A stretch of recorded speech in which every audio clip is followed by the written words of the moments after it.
Bonjour à toutes et à tous et bienvenue sur cette nouvelle session de l'Académie InVivox. Nous avons aujourd'hui l'immense plaisir d'accueillir Armelle Gracier, qui est la directrice des affaires industrielles du SNITEM. Hein, vous connaissez tous le SNITEM et c'est plus de 600 membres, mais Armelle nous en dira un petit peu plus dans quelques instants. Nous avons également l'immense plaisir d'accueillir Michel Daigne. Michel qui a de très nombreuses casquettes, qui est le cofondateur de nombreuses sociétés dans le DTX, mais pas que. Michel est également le président de Centrale Supélec Santé. On laissera Michel se présenter. Nous sommes aussi en présence de Catherine Oluet, hein, qui, comme toujours, animera brillamment cette session qui va durer entre 20 et 30 minutes et à l'issue de laquelle vous pourrez poser toutes les questions que vous le souhaitez. Voilà, donc on se donne encore 1 ou 2 minutes, le temps de laisser rentrer les derniers arrivants. J'en profite peut-être pour vous donner quelques informations, hein. Donc, je suis Julien Delpech, je suis le fondateur d'InVivox. InVivox, vous connaissez tous, hein, on est le booking.com de la formation médicale, c'est-à-dire qu'on centralise tout type de contenus médicaux à l'attention des professionnels de santé. On les centralise, hein, et on les valorise, c'est-à-dire que on les pousse, on en assure la promotion vers des communautés extrêmement ciblées de professionnels de santé. Hein, et voilà, chez InVivox, je suis aujourd'hui, j'ai le plaisir de prendre la parole depuis Marseille, comme on dit dans les rédactions. On va commencer d'ici 1 minute ou deux. Le temps pour moi de vous dire que pour ceux qui n'ont pas pu participer à la conférence qui était dédiée intégralement la semaine dernière au futur et à l'avenir de la formation médicale, hein, vous pourrez la retrouver en replay. On a capsulé les 10 ou 11 intervenants qui ont eu le bonheur de venir sur scène, hein, puisque c'était un format TEDx sur ce sujet-là. Et j'en profite également pour vous annoncer la prochaine académie qui devrait s'afficher sur l'écran. Merci beaucoup, Sandrine. La prochaine académie, nous aurons l'occasion de recevoir le professeur Didier Lepelletier et on parlera, hein, de l'anticipation, de la gestion des prochaines urgences sanitaires et évidemment comment anticiper. Anticiper, c'est former. Donc, on parlera évidemment de formation. Vous l'avez compris, c'est un petit peu notre dada chez InVivox. Merci encore à tous les trois de votre participation et je cède le micro à Catherine Oluet, hein, qui va animer cette session. Bonne session à toutes et à tous et à très bientôt sur l'Académie InVivox. Merci Julien, bonjour à tous, bonjour Armelle, bonjour Michel. Nous sommes réunis aujourd'hui pour cette session au sujet des DTX, hein, les dispositifs médicaux numériques. On a choisi pour titre les thérapies numériques débarquent. Cette session va commencer par une période d'échange, hein, de 30 minutes au cours de laquelle vous pouvez sans attendre poser vos questions et vos réponses, hein. Vous pouvez les écrire dans l'onglet questions et réponses en bas de votre écran. Et à l'issue des 30 minutes d'échange avec nos invités, nous répondrons au maximum de vos questions pendant un petit quart d'heure. Tout cela devant nous mener jusqu'à à peu près 12h45. Voilà, alors pourquoi ce sujet aujourd'hui sur les DTX?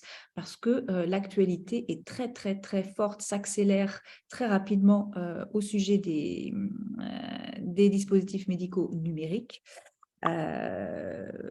Par exemple, hein, s'agissant du programme interministériel, la stratégie d'accélération santé numérique, le coordinateur, qui s'appelle David Senati, a dit il y a quelques jours, les dispositifs médicaux numériques sont la principale cible de la stratégie d'accélération interministérielle. Donc, cela illustre un petit peu l'importance du sujet en ce moment.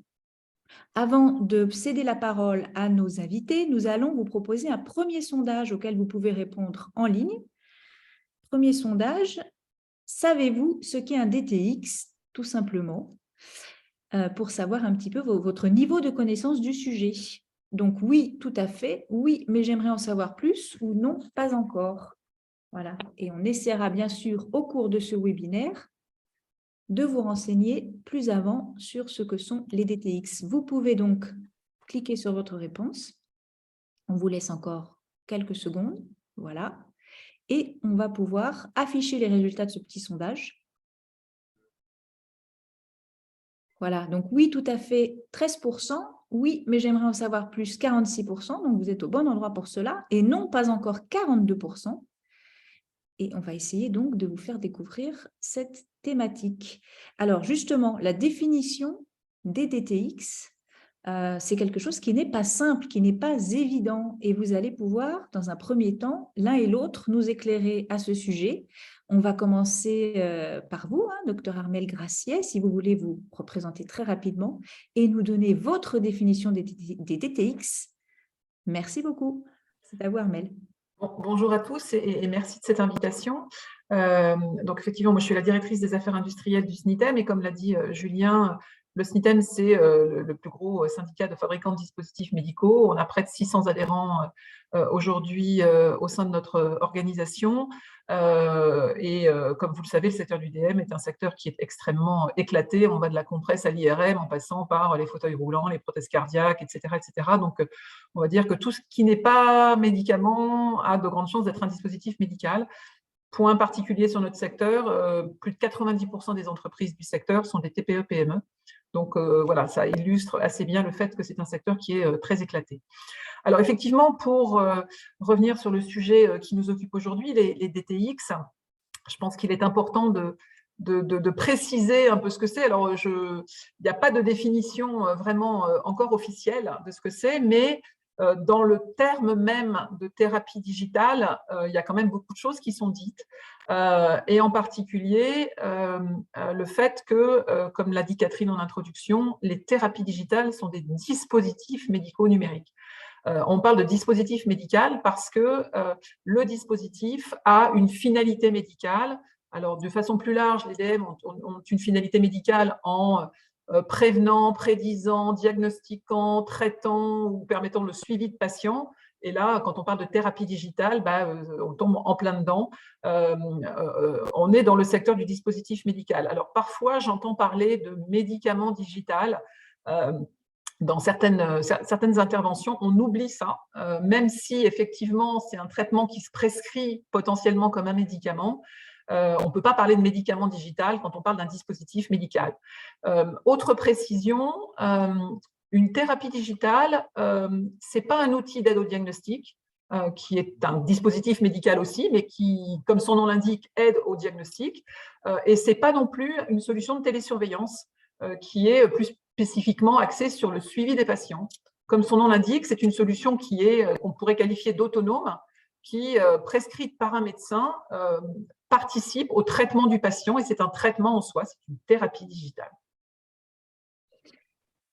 Une autre précision, ce n'est pas de la télésurveillance non plus. Oui, c'est ce que j'ai dit en deuxième. J'ai dit que ce n'était pas un outil d'aide au diagnostic et que ce n'est pas non plus une solution de télésurveillance. C'est un traitement, c'est une thérapie digitale que le patient utilise tout seul. Alors, ça ne veut pas dire qu'il n'y a pas éventuellement transmission d'informations au médecin, etc. Mais l'outil fonctionne comme un traitement que le patient peut utiliser. Michel Daigne, bonjour. Si vous voulez vous représenter brièvement et nous donner votre complément s'agissant de cette définition du DTX. Merci. Donc, bonjour à tous. Comme l'a dit Julien, je suis coprésident de Centrale Supélec Santé, peut-être avec deux précisions. Nous collaborons avec Essex Santé et je suis conseiller de la Fédération des spécialités médicales pour le grand chantier, vous le savez, de la certification périodique des parcours professionnels. Et puis, je suis aussi cofondateur de 3 sociétés dans le domaine des dispositifs médicaux numériques. Et donc, je ferai part aussi de mon expérience dans le développement de ces sociétés-là. Voilà. Alors peut-être maintenant, effectivement, après le point de vue d'Armelle, je vais vous proposer aussi de se poser la question de la définition des DTX. Parce qu'il faut bien remarquer qu'à chaque fois qu'on aborde cette question-là, on commence à se poser la question, et d'ailleurs le sondage le montre bien.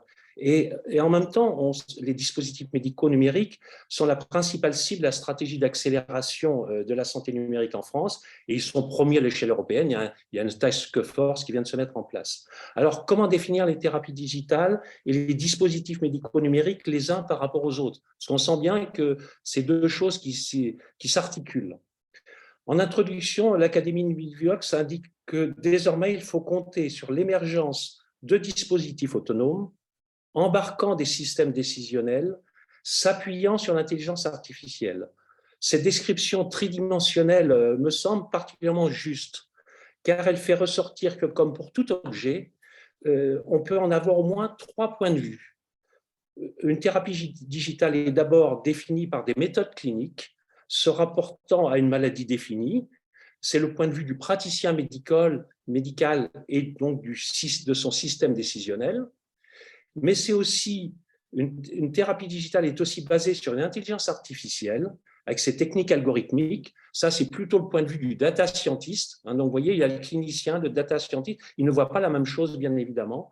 Et la troisième dimension, c'est celle dont a fait en partie par Armel, c'est qu'une thérapie digitale se réalise avec cette intelligence artificielle dans un dispositif médical numérique. Et c'est le point de vue du régulateur d'un dispositif autonome.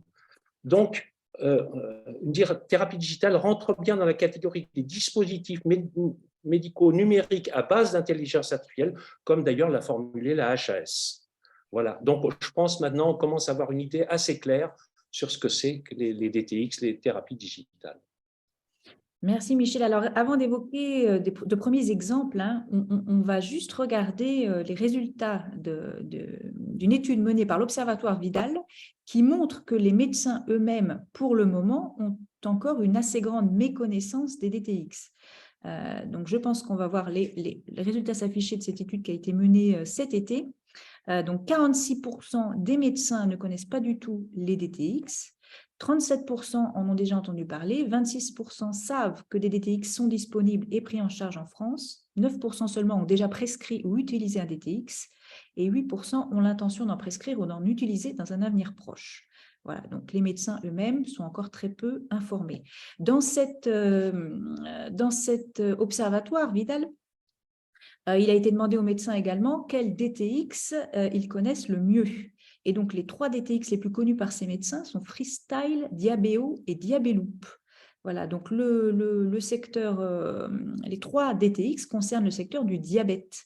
Est-ce qu'on peut dire, pour entrer un petit peu dans des exemples concrets, que le secteur du diabète est en avance dans le domaine des DTX? Et est-ce que Armel et Michel, donc Armel puis Michel, vous voulez commenter un petit peu ces résultats et nous parler de ces 3 exemples, donc Freestyle, Diabeo et Diabeloop? Armel, peut-être? Oui, rapidement. Bon, effectivement, on en déduit tout à fait logiquement que le diabète est très en avance et ça date pas d'hier, puisque Diabeo, qui est quand même le plus ancien, ça fait plus de 10 ans que… Non, 10 ans, j'exagère peut-être un petit peu, mais Diabeo avait postulé au remboursement en 2016, donc ça fait quand même 6 ans, donc ça veut dire que les études qui ont été faites en amont sont plus anciennes que ça, donc on n'est pas loin d'une dizaine d'années. Et effectivement, derrière, il y a eu beaucoup de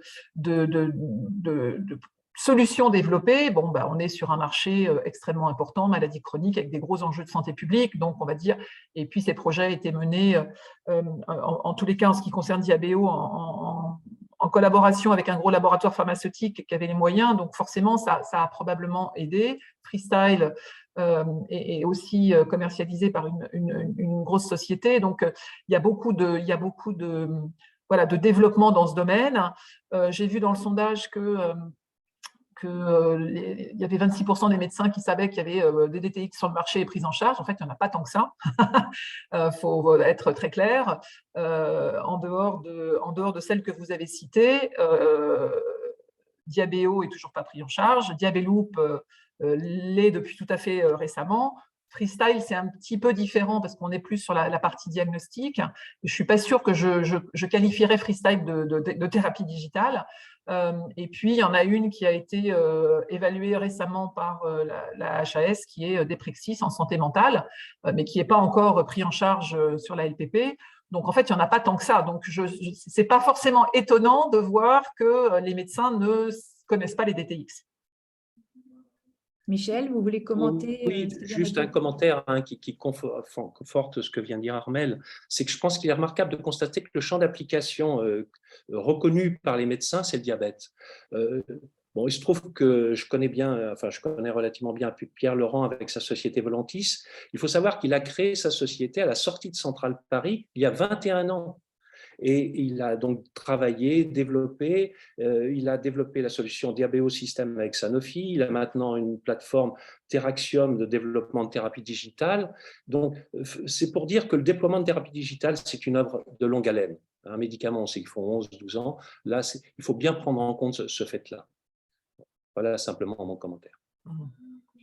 Vous avez évoqué, Michel, l'une des dimensions du DTX qui est l'intelligence artificielle, l'algorithme.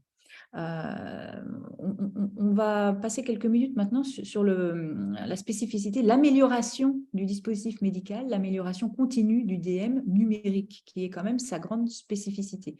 Et cela donc rejoint la question de l'un de nos participants à ce webinaire. Avec la définition que vous avez donnée sur les DTX, peut-on dire que tout dispositif médical doté d'un système embarqué d'intelligence artificielle est un DTX? Voilà. Donc, est-ce qu'on peut réexpliquer cette dynamique d'amélioration continue du DTX, d'amélioration autonome et continue grâce à l'intelligence artificielle? Concrètement, qu'est-ce que ça veut dire? Et Armelle, si vous voulez commencer.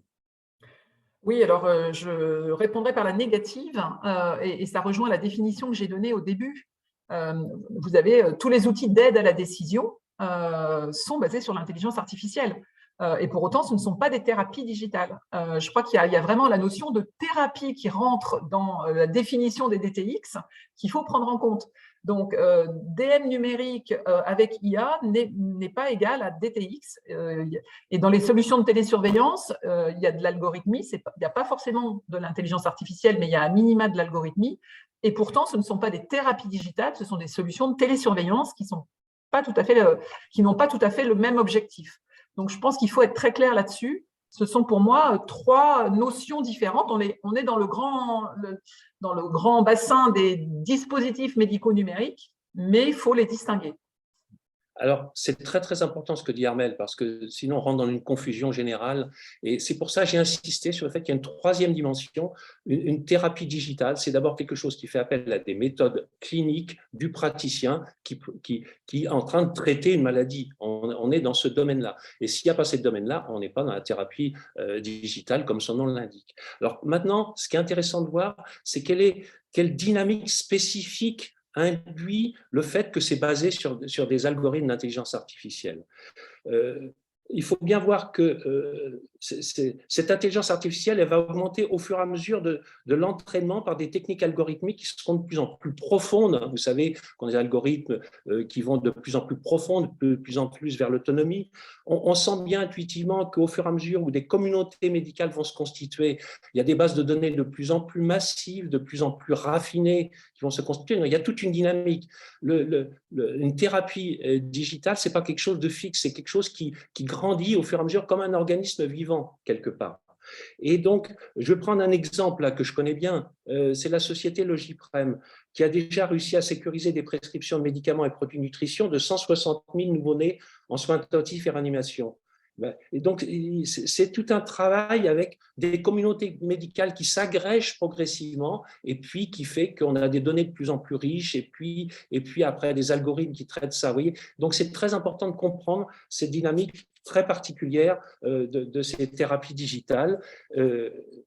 Et donc, ça veut dire aussi que la localisation d'une thérapie digitale est plus complexe qu'un scanner. Un scanner médical, on voit, il est là dans la salle, etc.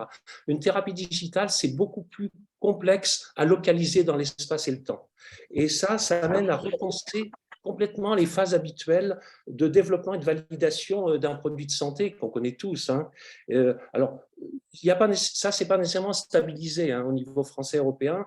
Bon, certains, par exemple, réfléchissent d'abord dans des études in silico, en exploitant toute la littérature mondiale, les données de la littérature mondiale, après des études observationnelles, rétrospectives, prospectives, des études interventionnelles. Vous voyez, il y a tout un champ là à investir, non stabilisé, pour arriver à développer des registres d'observation des pratiques, exploiter les entrepôts professionnels, hospitaliers, industriels, etc. Bien sûr, le système national des données de santé. Vous voyez, il y a donc tout un champ, je ne le cerne pas, mais je dis qu'il faut explorer pour bien comprendre la dynamique des thérapies digitales basées sur l'intelligence artificielle. La première étape de validation d'un produit de santé, donc d'un DTX, c'est la démonstration de son bénéfice. La Caisse nationale d'assurance maladie vient d'annoncer qu'elle mettait en place un nouveau cadre d'évaluation spécifique aux applications numériques avec la création d'une catégorie thérapie digitale au sein des produits de santé. Voilà, donc il se passe beaucoup de choses en ce moment à ce sujet. On va vous proposer un deuxième sondage sur l'utilité que vous pouvez percevoir des DTX. Donc, deuxième sondage pour nos participants, les DTX vous semblent utiles pour, et vous, donc c'est une question à choix multiple, vous pouvez cocher toutes les réponses que vous souhaitez. Donc, aider le patient et améliorer l'observance, pallier le manque de professionnels de santé, venir en complément des traitements médicamenteux, aider le professionnel de santé dans sa pratique. Pour le moment, je suis sceptique, ou bien je suis opposé à cette déshumanisation de la médecine. On vous laisse quelques secondes pour voter.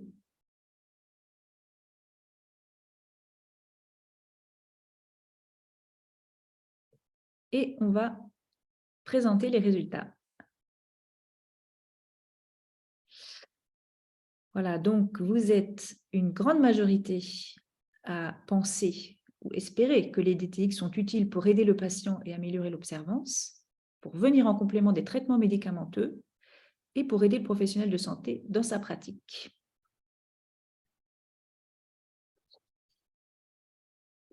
Donc, Michel, démontrer le bénéfice du DTX, c'est d'autant plus compliqué que le DTX doit s'améliorer au fil de son usage et que ce n'est pas au début, à sa création, qu'on peut le plus facilement évaluer son bénéfice. Est-ce que c'est ça? Est-ce que c'est une façon un petit peu résumée de dire les choses? Pas du tout. D'ailleurs, si vous regardez bien certains résultats, certaines évaluations qui sont menées sur des projets en cours, en santé mentale ou autre, pour l'instant, on patine un peu, de démontrer un bénéfice. Alors, je parle, il peut y avoir, les thérapies digitales vont représenter un bénéfice pour des entreprises, pour la collectivité, mais s'il n'y a pas de bénéfice médical, il n'y aura pas de gros bénéfice. Donc, le problème, c'est le bénéfice médical, bien évidemment.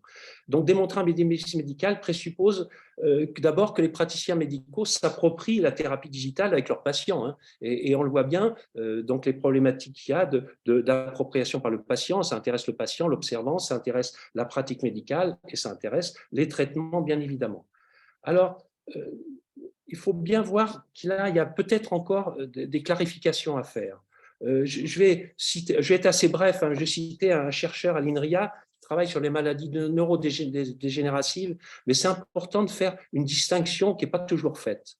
La recherche en intelligence artificielle s'est construite sur la base d'une polarité entre deux approches exclusives, proposant d'une part une IA dite symbolique, centrée sur la manipulation de connaissances. Là, on est du côté du praticien, si vous voulez, de la connaissance médicale, des aides à la décision, et d'autre part une IA dite numérique, car centrée sur la manipulation de données, l'apprentissage automatique. Ces deux points de vue, ils sont irréductibles l'un à l'autre, il faut les prendre en compte dès le départ. Et cette distinction conforte le fait qu'un dispositif médical numérique est à la fois quelque chose que le praticien médical s'approprie avec ses méthodes cliniques et aussi quelque chose qui fait appel à toute la compétence d'un data scientist qui va exploiter des masses de données avec ses algorithmes. Ça, cette complexité de la thérapie digitale, elle est constitutive, on ne peut pas y échapper, mais il faut bien la prendre en compte. Ensuite, il y a une deuxième chose, c'est que, et ça c'est quelque chose qui est directement en prise avec InVivox, c'est que on n'a pas mesuré toutes les conséquences du grand chantier de la certification périodique des parcours professionnels. Ça va bouleverser l'approche des connaissances médicales, et en bouleversant l'approche des connaissances médicales, il est possible, enfin en tout cas c'est ce que commence à percevoir un certain nombre de praticiens, que ça fasse émerger une médecine clinique algorithmique. Médecine clinique algorithmique, à la fois clinique et algorithmique. Et quelque part, les thérapies digitales, ce seront les outils essentiels de cette médecine-là. Et donc, voir qu'il y a quand même des gros leviers pour qu'émergent effectivement des thérapies digitales qui vont être les outils de cette médecine clinique algorithmique. À partir de là, bien sûr, les bénéfices médicaux vont apparaître de façon très forte. Alors néanmoins, ces outils de la médecine clinique algorithmique, ces outils, les DTX, doivent démontrer des éléments fondamentaux, tout comme les autres dispositifs numériques. Ça, il y a une règle fondamentale auquel on ne peut pas se soustraire, en tout cas actuellement. Armelle, est-ce que vous pouvez nous rappeler ça? Oui, absolument. C'est-à-dire que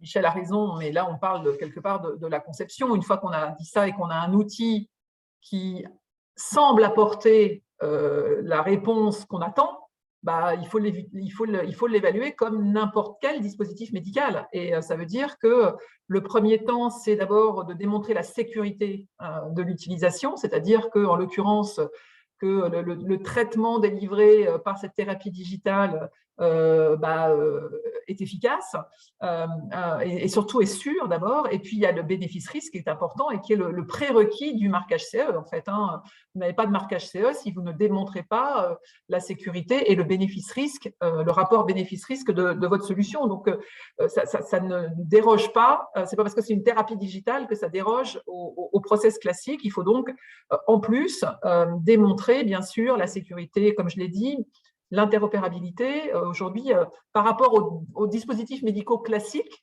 il y a certaines briques qui se rajoutent, qui font partie des points qui sont évalués par l'organisme notifié, en sachant qu'il faut bien sûr mener des études cliniques pour démontrer les revendications que le fabricant a sur sa thérapie digitale.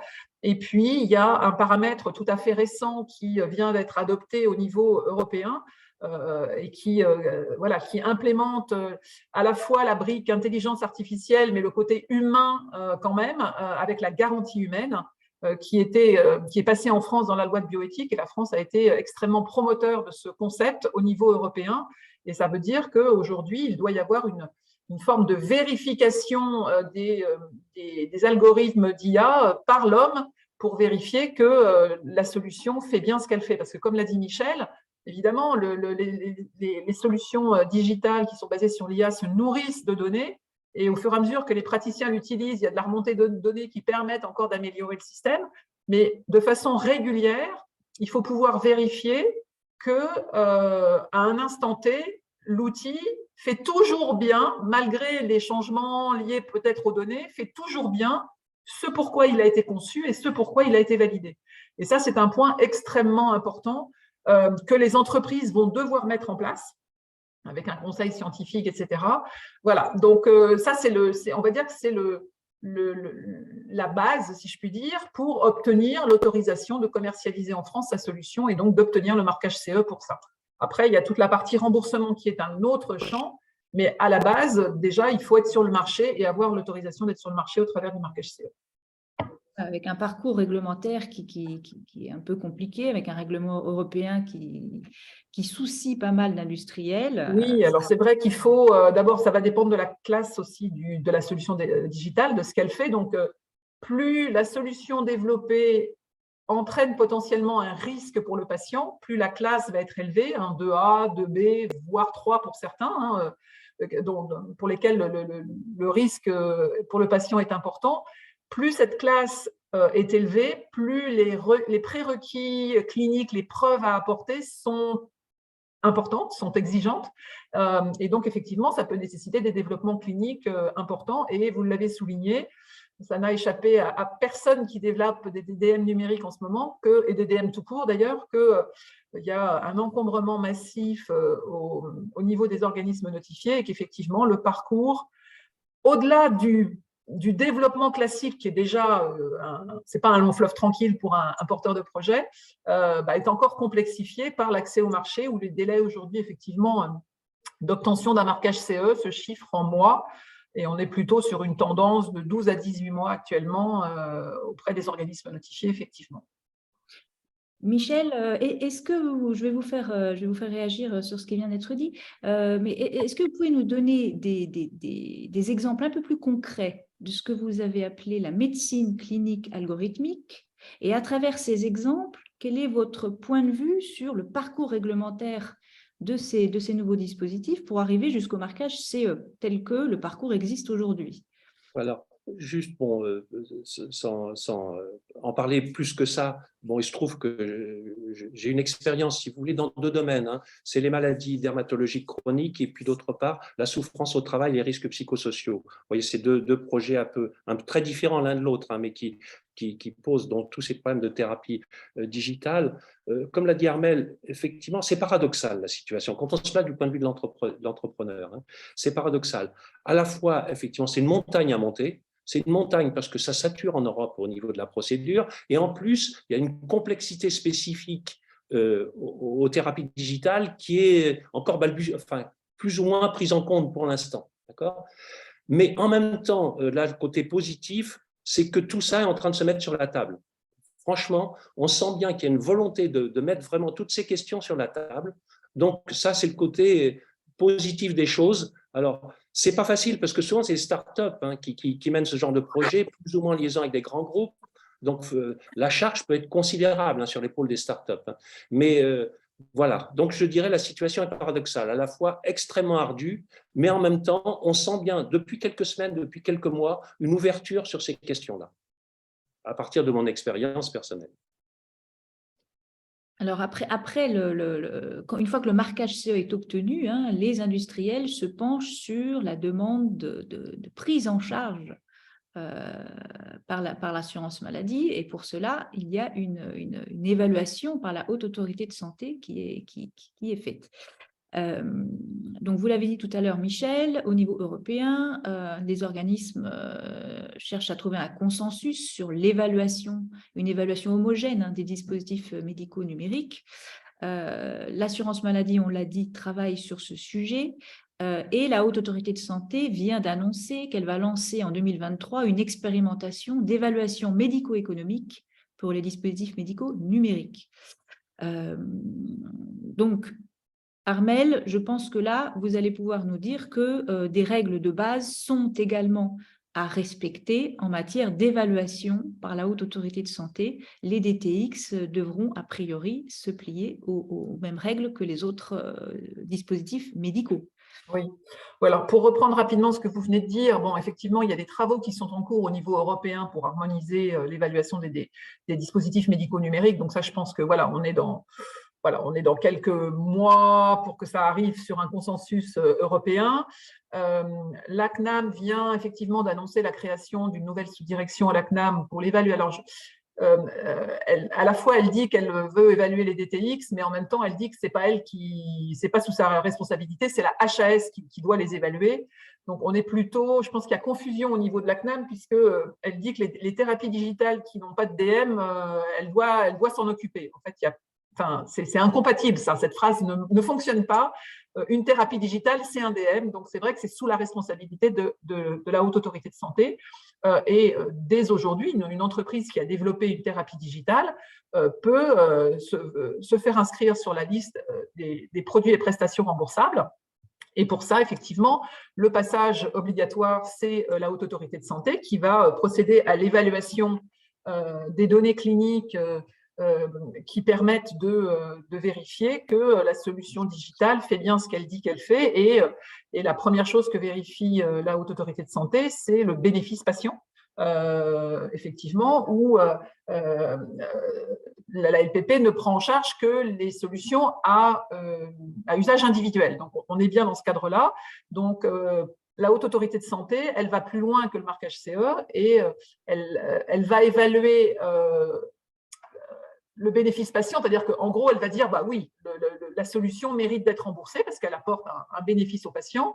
Et ensuite, son deuxième niveau d'évaluation, c'est qu'est-ce que ça apporte par rapport à l'état de l'art, par rapport à ce qui existe aujourd'hui sur le marché. Donc, ça veut dire qu'il faut des études cliniques comparatives et bien évidemment apporter aussi des données qui montrent un bénéfice médico-économique, puisque la Haute Autorité de Santé va délivrer ce qu'on appelle un ASA, qui est l'amélioration du service attendu, où il y a 5 niveaux. Rapidement, le niveau 1, c'est ça sauve des vies. Donc là, en thérapie digitale, je ne pense pas qu'on ait l'occasion d'en rencontrer beaucoup. Il doit y avoir 1 ou 2 DM par an qui obtiennent un ASA 1. Après, plus on descend, moins on est dans de l'innovation et moins on est dans de la preuve d'amélioration par rapport à ce qui existe déjà. Et donc, c'est de cette classification que va dépendre après le prix que le comité économique va donner à cette solution. Aujourd'hui, si vous avez un VASA 5, ça veut dire que, OK, bon, on admet que vous faites le job, donc vous avez le droit d'être remboursé, mais vous n'aurez pas mieux que ce qui existe déjà sur le marché. Il faut être au moins ASA 4 pour espérer avoir un prix un petit peu supérieur à ce qui existe sur le marché.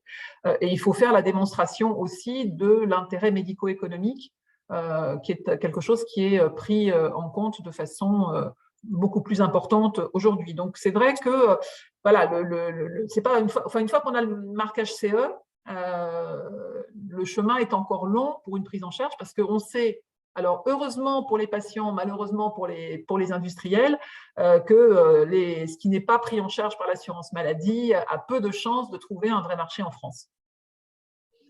Donc, Michel, le chemin est long, malgré tout, les DTX ont-ils une chance d'y arriver? Alors justement, bon, je vais rajouter, pas un niveau de complexité, parce que vous savez, l'entrepreneur, il cherche plutôt à simplifier les choses qu'à les compliquer. Hein. Mais là, malheureusement, on est obligé de rajouter une dimension avec ce que vient de dire Armelle. C'est que, en fait, les thérapies digitales sont souvent intriquées dans leur action avec celles des autres produits de santé, des médicaments, des thérapies, des biothérapies, des thérapies physiques. J'en donnais quelques exemples. Donc, ça complexifie un peu ensuite la réflexion sur l'amélioration du service médical rendu ou attendu. Ça complexifie l'approche même de ces questions-là. Vous voyez bien, par exemple, dans le diabète dont on a parlé, bien sûr, la thérapie digitale, elle est complètement liée à l'usage de l'insuline, hein, évidemment. Ce n'est pas indissociable de l'usage de l'insuline. Je prends un autre exemple, c'est la société TheraPanacea qui a développé une plateforme d'analyse qui vise l'optimisation de la radiothérapie, hein, pour parler vite, des cancers. Bon, donc c'est avec une intelligence artificielle. Mais là, et avec une efficacité, une amélioration significative de chances de survie, hein, parce qu'il y a une optimisation de la radiothérapie qui est très forte. Mais là encore, vous voyez, on est sur quelque chose où il y a une articulation entre une thérapie physique et une thérapie digitale. C'est pas simple et il y a des questions qui se posent. Comment discerner l'amélioration du service rendu et ou attendu de chacun des produits concernés, parce qu'on va améliorer l'efficacité de la radiothérapie ou l'efficacité, le service rendu par l'insuline. Ça, c'est une première question, mais elle va sans doute être traitée. Hein. Et puis, les études médico-économiques, c'est toute une chaîne de création de valeur. L'assurance maladie vient de faire une étude sur les solutions en santé mentale, a dit qu'il n'y a pas d'amélioration, sauf sur l'organisation. Ça veut dire qu'il va falloir analyser la chaîne de création de valeur, hein, complexe, qui impacte à la fois l'organisation des soins et la fabrication des produits. Donc, ces questions-là, bon, elles vont être résolues progressivement, mais il faut se les poser dès maintenant. Et moi, je pense même profondément qu'on rentre dans une période où il y a une compétition sur les thérapies digitales, à la fois entre les entreprises, bon, ce qui est normal, hein, mais entre les institutions. Hein. J'en dirai peut-être un mot, mais aussi, il va y avoir une compétition entre les institutions sur ces questions-là, parce qu'on sait que c'est clé dans l'évolution des systèmes de santé. Et Catherine, si je peux me permettre une toute petite précision, parce que je ne suis pas tout à fait d'accord avec Michel sur ce qu'il vient de dire. Les études cliniques, elles sont tout à fait possibles à faire et le côté digital n'interfère pas plus que ça. Là, d'abord, vous avez cité l'exemple de la plateforme Panacea. Ce n'est pas une thérapie digitale. C'est un DM numérique certainement, mais ce n'est pas une thérapie digitale en soi. Et ce n'est pas très compliqué. Enfin, alors, je vais reformuler parce que les industriels ne vont pas être contents d'entendre ça. L'étude clinique est simple à dessiner. C'est j'utilise la plateforme qui optimise la radiothérapie versus le traitement classique. Donc, ça prend du temps, ça coûte de l'argent, c'est du suivi patient, etc. Mais les protocoles ne sont pas finalement si différents que ça des DM classiques. Ce qui est compliqué, c'est que les thérapies digitales qui se nourrissent de données s'enrichissent. Et aujourd'hui, on est capable d'évaluer que des solutions qui sont figées à un instant T. Et c'est toute la difficulté. Aussi bien au niveau du marquage CE que dans n'importe quelle étude médico-économique, on ne peut les évaluer qu'à un moment donné. Mais les études sont tout à fait faisables à tout point de vue en comparant à ce qui se fait déjà. Et c'est les études que les fabricants de DM ont tout à fait l'habitude de mener. Donc, je ne suis pas sûre qu'il faille remettre tant en cause que ça le processus classique, même si, bien sûr, on plaide davantage pour des évaluations sur des données de vie réelle. Il faut qu'on intègre beaucoup plus de données de vie réelle dans l'évaluation des solutions digitales que par rapport au DM classique, mais c'est pas si différent que ça, d'une manière générale, dans le process, en tous les cas, que doivent suivre les industriels. Alors, pour bien montrer qu'on arrive à avancer bien ensemble, parce que c'est intéressant, il y a le point de vue plutôt d'Armelle d'un côté, puis moi plutôt de l'autre côté, et c'est intéressant d'arriver à voir comment on arrive à se comprendre. Du point de vue clinique, je suis d'accord avec vous, hein, on peut y arriver. Et ça. Là, j'étais plutôt sur le côté médico-économique, où il y a des intérêts, bien sûr, qui peuvent être différents, hein, évidemment, c'est normal. Et donc, là, il y a un certain nombre de questions qui se posent, mais qui vont sans doute se résoudre, mais qui se posent. Alors, notre DTX, que l'on imagine, a obtenu son marquage CE, a été évalué positivement par la Haute Autorité de Santé et le CEPS donc, a fixé un prix pour la prise en charge, pour le remboursement de ce DTX en France. Encore faut-il que les professionnels de santé le prescrivent et l'utilisent. Et là, ce n'est pas non plus une évidence hein, en bout de chaîne, si je puis dire. Michel, vous avez des exemples à donner à ce sujet, en tout cas une tendance que vous avez observée en Allemagne, c'est-à-dire que les médecins ne prescrivaient pas forcément les DTX qu'ils avaient à disposition. Alors, justement, bon, ça rejoint ce que je disais tout à l'heure. Il y a une sorte de compétition entre les pays sur ces questions-là, ce qui est normal. Hein, au-delà des entreprises, il y a une compétition entre les pays. Et donc, la Grande-Bretagne avec la procédure NICE et l'Allemagne avec la procédure DIGA ont mis en place toute une procédure de remboursement extrêmement accélérée des DTX, sur prescription médicale. Bon. Mais les observateurs, c'est pas moi, hein, je n'ai pas de pied particulier ni en Allemagne ni en Grande-Bretagne, les observateurs font remarquer le faible taux d'appropriation de ces procédures par les praticiens médicaux, malgré le fait qu'il y a une stratégie du pays pour faciliter ces choses-là. Alors, c'est pour ça que moi, je pense qu'il y a un lien probable entre le chantier de la certification périodique des parcours professionnels de santé et l'émergence d'une médecine clinique algorithmique qui va aller avec, qui vont se saisir des possibilités des thérapies digitales. Ça ne sera pas un coup de baguette magique, cette affaire-là. Ça sera vraiment un mouvement de fond. Et ce mouvement de fond sera nécessairement lié à la manière dont les médecins sont en train de reconsidérer leurs connaissances et d'aller vers une médecine clinique d'un nouveau genre, complémentaire des formes actuelles. Alors, donc voilà, peut-être. Je dirai après un mot final, mais sur les questions d'ingénierie. C'est un peu mon métier, mais juste pour terminer. Armelle, sur la faible appropriation des DTX par les professionnels de santé, qu'est-ce que Alors aujourd'hui, je pense qu'on ne peut pas parler de ça en France parce qu'en fait, il y en a tellement peu qu'on ne peut pas dire que les médecins ne s'approprient pas les thérapies digitales. D'ailleurs, on le voit bien dans le sondage qui a été fait par Vidal, les médecins ne connaissent pas. C'est de l'innovation et comme toute innovation, on sait bien qu'il y a des early adopters, des gens qui tout ce qui sort, ils essayent. Et puis, il y a ceux qui vont venir un peu plus tard, une fois qu'ils auront plus de données. Il y a une question de confiance aujourd'hui qu'il faut donner aux utilisateurs. Et je pense que toutes les études cliniques que les industriels vont devoir faire pour obtenir, d'une part, leur marquage CE, leur remboursement, et donc apporter la preuve. En fait, pour moi, une thérapie digitale, c'est comme une nouvelle classe thérapeutique d'un médicament. Un nouveau médicament n'est pas prescrit larga manu le jour où il sort, quoi.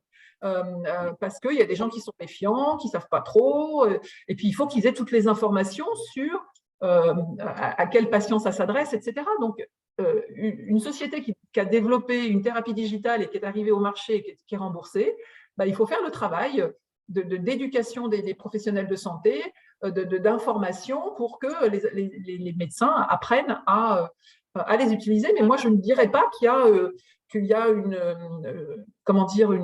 un manque d'appropriation des médecins. On démarre. Il n'y en a pas assez en France pour qu'on puisse juger aujourd'hui si c'est spécifique aux thérapies digitales ou si c'est comme pour toute innovation. Poser la question aux participants à ce webinaire, justement. Sondage numéro 3, quels sont les éléments qui faciliteront, selon vous, l'intégration des DTX dans les pratiques de soins? Vous pouvez cocher plusieurs réponses si vous le souhaitez. Donc, plus d'informations sur ces solutions, des formations sur les thérapies digitales, plus de preuves de leur efficacité, un développement de leur prise en charge et de leur remboursement, et un label de qualité. Qu'est-ce qui, selon vous, serait nécessaire pour faciliter l'information et l'appropriation par les professionnels de santé des DTX de demain.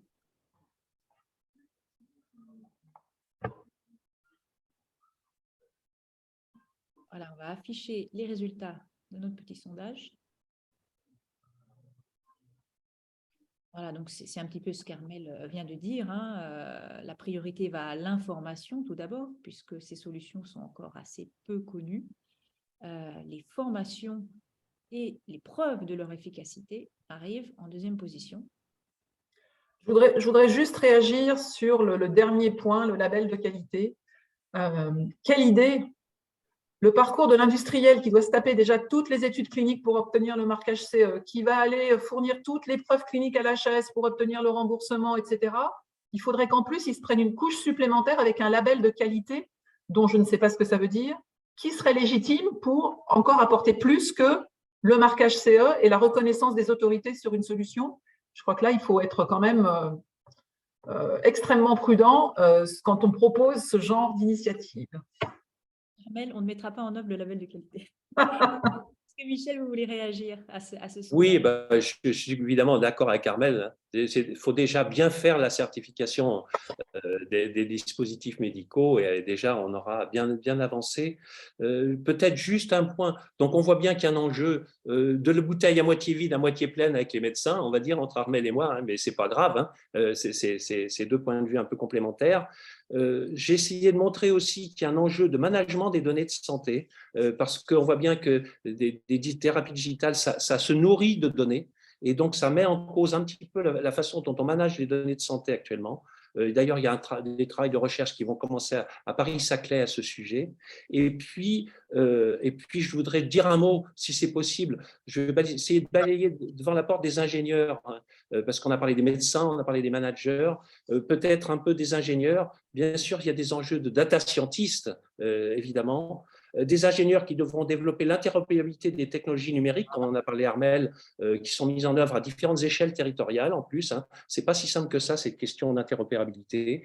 Et puis des ingénieurs qui inventeront, des inventeurs, hein, cette médecine clinique qui gagne en algorithmique. Voilà un petit peu, c'est vraiment un enjeu des trois professions, les médecins, les managers et les ingénieurs, mais on n'est pas si mal parti que ça actuellement. On va essayer de répondre maintenant à quelques questions, hein, des participants, donc notamment une question sur des exemples. Pouvez-vous donner des exemples de DTX pour les douleurs chroniques, musculaires, migraines digestives ou autres? Est-ce que, par exemple, le bracelet endorphine Remédé Labs est un DTX? Donc, c'est un bracelet permettant de diminuer la perception des douleurs chroniques, juste pour vérifier que j'ai compris la définition du DTX, parce que c'est vrai que la définition n'est pas simple. Donc, est-ce que vous avez en tête des exemples de DTX pour les douleurs chroniques, notamment pour la douleur qui est bracelet, voilà, un bracelet qui permettrait de faire diminuer la douleur avec de l'endorphine? Pour le peu que j'en comprends au regard de la définition, j'ai envie de dire oui. À partir du moment où, de façon autonome, un outil digital permet de diminuer, ou en tous les cas, de diminuer la douleur en la gérant, en fait. C'est le patient qui va probablement apprendre à gérer sa douleur également. J'ai envie de dire oui, mais bon, c'est pas facile sur 2 phrases de définition d'une solution. Oui, je rejoins Armelle, il faut laisser décanter les choses. Au contraire, si les promoteurs de cette solution veulent le présenter comme ça, il faut creuser les choses et puis ça va se décanter. Non, mais je pense que c'en est une. Voilà, il faudrait certainement discuter un peu plus avant avec le porteur de projet pour être certaine que c'en est une. Un autre participant nous demande s'il existe déjà un DTX dont la preuve de bénéfice clinique aurait été faite de manière indéniable et qui ne serait pas encore utilisé par les médecins, car selon lui, si le bénéfice est prouvé pour le patient, les médecins se l'approprient sans souci. Donc, un exemple de DTX dont la preuve de bénéfice clinique a été faite et qui ne serait pas encore utilisé. Donc, du coup, je vais redire ce que j'ai déjà dit, c'est-à-dire des DTX, il y en a très très peu sur le marché, donc on n'a pas vraiment de recul. Je suis bien d'accord avec vous que quand il y a des preuves cliniques, normalement, il n'y a pas de problème, sauf que dans la vraie vie, ça ne se passe pas comme ça. D'abord, il faut que l'existence de cette thérapie digitale soit portée à la connaissance de tous les médecins qui sont susceptibles de la prescrire. Et on part sur entre guillemets, de la visite médicale classique. Quand on a un nouveau produit, il faut aller en faire la promotion, le présenter à tous les prescripteurs potentiels, etc. Donc, on est après dans une courbe classique de développement sur le marché d'une innovation. Donc, je ne vois pas en quoi la thérapie digitale serait différente. Après, le seul bémol que j'y vois, c'est la méfiance potentielle que peuvent avoir les prescripteurs sur le côté digital d'un traitement parce qu'ils n'en ont pas l'habitude. Donc là aussi, c'est le partage d'expérience entre eux, c'est le retour d'expérience, c'est continuer entre guillemets pour l'industriel à suivre sur le marché ce que donne la solution pour avoir des données d'efficacité et démontrer, être en capacité de prouver aux sceptiques que ça fonctionne bien. Et c'est nécessairement passé par des essais cliniques. Donc, il y a nécessairement des cliniciens qui, à un moment donné, ont mis leurs pattes à cette affaire-là. Donc, voilà. Une autre question, donc le DTX est-il utilisé seulement pour les maladies chroniques? On a parlé du diabète, on a parlé des douleurs chroniques. C'est difficile de répondre à cette question parce que je pense qu'on n'a pas un panorama suffisamment large aujourd'hui de DTX qui ont fait leurs preuves pour répondre à la question. On va dire que les thérapies digitales, pour moi, n'ont pas vocation à régler des problèmes aigus. Enfin, je pense qu'en termes d'efficacité, on est plus sur de la prise en charge au long cours et finalement de l'accompagnement du patient. Quand on voit toutes les solutions digitales qui se développent en santé mentale, je n'ai pas trop envie de traiter les pathologies mentales de pathologies chroniques parce qu'elles ne sont pas forcément toutes chroniques, même si elles peuvent durer un certain temps. Mais on voit bien quand même qu'il faut l'appropriation, bien comprendre comment ça fonctionne et pour avoir des résultats.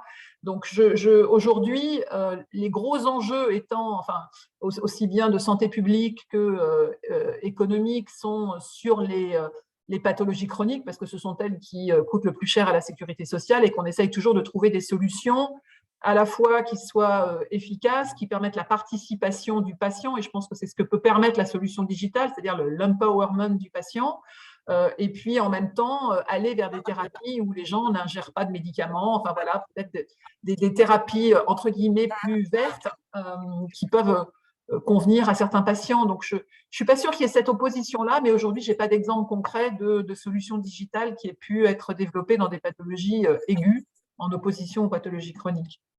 Alors, je vais complètement dans votre sens. C'est qu'effectivement, il faut une durée et en même temps, c'est particulièrement bien ajusté aux maladies chroniques parce que de plus en plus, on ne pourra pas les dissocier de leur contexte. Le modèle anatomoclinique, on isole la maladie de son contexte en mettant le patient dans un hôpital, etc.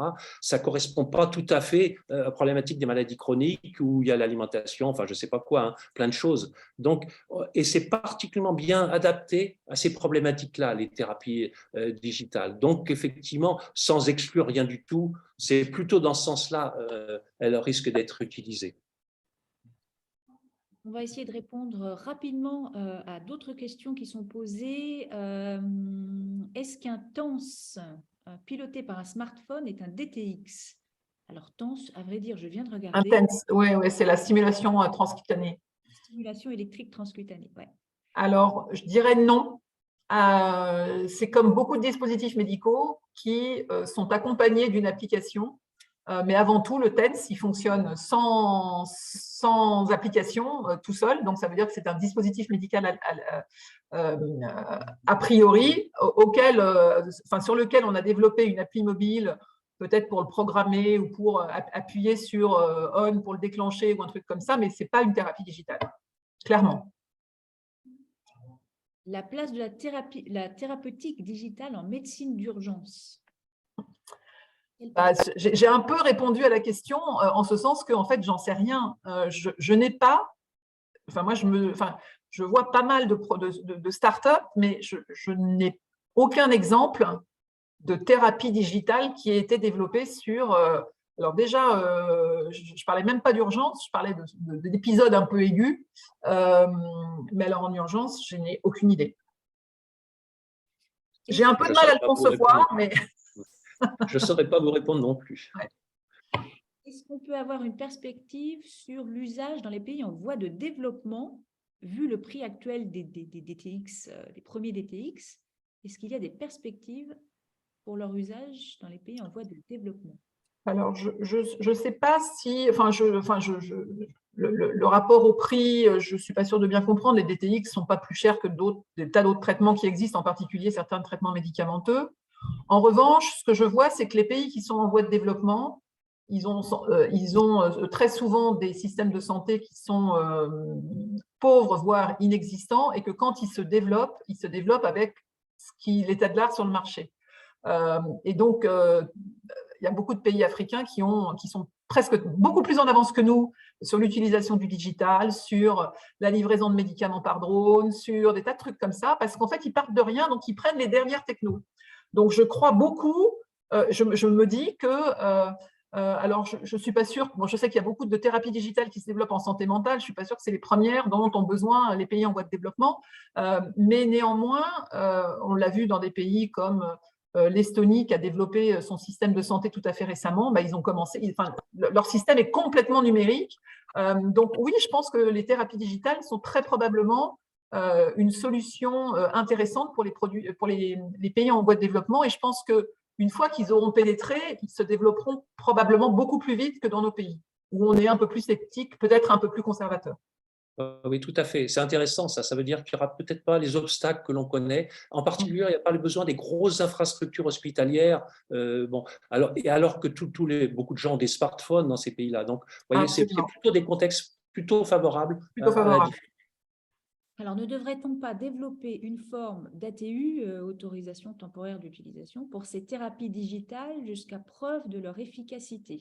Puisque pour prouver l'efficacité, il faut d'abord utiliser le DTX. Oui, alors bon,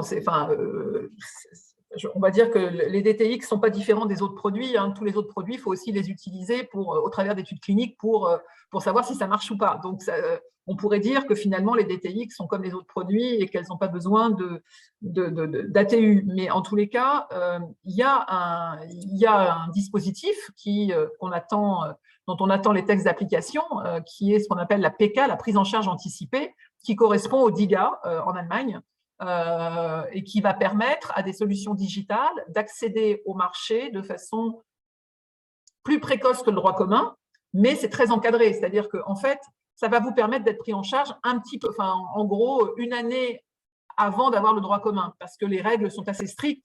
Ça veut dire que vous êtes en train de finaliser vos données cliniques, puisque vous avez l'obligation de déposer un dossier de droit commun dans les 6 ou 9 mois qui suivent l'attribution de cette prise en charge anticipée.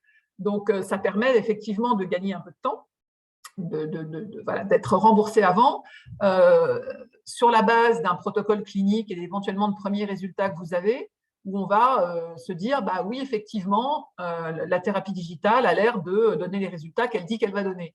Et puis, au bout d'un an, quand vous déposez votre dossier de droit commun, on vérifie que ce que vous avez annoncé un an avant est bien réel pour vous donner l'accès au remboursement au droit commun. Donc, cette procédure ATU-like existe, sauf qu'elle est limitée à un an, à une prise en charge d'un an dans le temps. D'accord. C'est très intéressant parce que l'on voit bien qu'il y a une sorte la dynamique d'une entreprise, la dynamique des institutions n'est pas la même, c'est normal. Mais donc là, c'est bien, ça donne un peu un pont entre les deux pour accorder les deux dynamiques. On attend le décret d'application qui devrait être publié premier trimestre 2023. Et on va répondre à une dernière question dans cette session, une question relative à la formation. Michel, vous avez parlé de certification périodique des professionnels de santé. Donc là, on touche au champ de la formation. Est-il prévu d'intégrer un module au sein des études de médecine, donc là, en formation initiale, dédié aux thérapies digitales? Cela permettrait de faciliter l'information en ciblant les futurs médecins. Alors, le projet de loi de financement de la sécurité sociale 2023 l'a acté. Le fait qu'il allait y avoir des modules de formation, et pas spécifiquement sur les thérapies digitales, sur le numérique en général, dans toutes les formations de santé, étudiants en médecine, kinés, sages-femmes, pharmaciens, voilà, tous les professionnels de santé seront concernés. Donc, j'imagine que dans ce module de formation au numérique, il y aura de la thérapie digitale, mais ce n'est pas spécifique. mais ça a été acté dans le PLFSS. Alors, et en complément de ça, bon, il se trouve que j'ai des échanges avec des gens qui travaillent sur la charnière entre le 3e cycle de médecine et les 6 premières années de certification périodique, et ils sont en train d'essayer de voir, effectivement, de réfléchir avec ces concepts de médecine clinique algorithmique. On voit bien qu'il faut commencer à aller dans ce sens-là. Merci beaucoup, c'était vraiment passionnant. On pourrait discuter comme ça encore pendant longtemps. Et là, il est 13h, donc on va clore cette session. Alors, merci encore pour votre participation.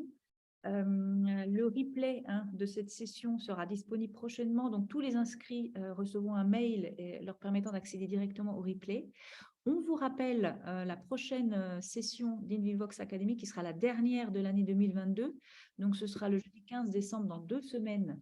Et nous aurons le plaisir de recevoir le professeur Didier Lepelletier, qui est président du Haut Conseil de la Santé publique, pour cette session sur l'anticipation et la gestion des prochaines crises sanitaires.